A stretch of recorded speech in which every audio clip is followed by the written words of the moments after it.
Hey guys, thanks for checking out the Film Geek. Today I'm talking about the 2016 film, Everybody Wants Some. You thinking you got me clapped? Then I set you up. I'll let you know when I feel threatened. Oh!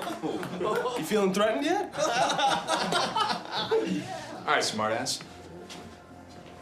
1917. Actually, 1719.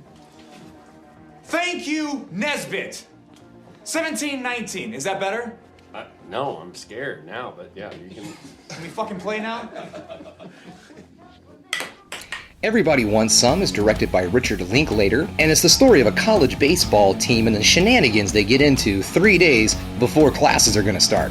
According to Richard Linklater, this is actually a continuation of his 2014 film, Boyhood, in terms that the beginning of this film starts with a college roommate meeting his college roommate, and Boyhood ends with someone going to college and meeting their roommate and a girl. Richard Linklater actually did play baseball in his school years, and he remembered exactly how competitive everybody was. It seemed like everyone had to win and be the best at every single thing they ever did. A lot of this film is autobiographical, like a lot of his films are. Critics did like the film, though. It's sitting on Rotten Tomato right now with a score of 87%. Audiences were a little bit more divided, though. The audience score is only at 68%. That had a lot to do with the fact that the film was a very limited released film, which I'm not sure why, and the date was pushed back. The release date was pushed back several months from its original release date. I'm not sure if that had anything to do with the failure of the film, but to me it really screams that the studio just didn't have a lot of faith in this movie. So what do I like about this movie?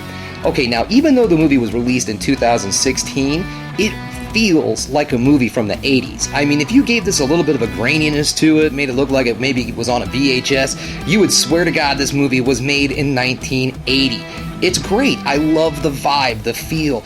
Everything about this movie screams 1980, and I love that. Another thing about this movie is that all the characters are actually pretty likable guys. None of them come off as douchebag jocks or anything like that. Yeah, they could be a little skeezy when hitting on the girls and stuff like that, and so on and so forth, but nothing too awful terrible. They don't do anything like slip a lady a roofie or anything like that. These guys are all right.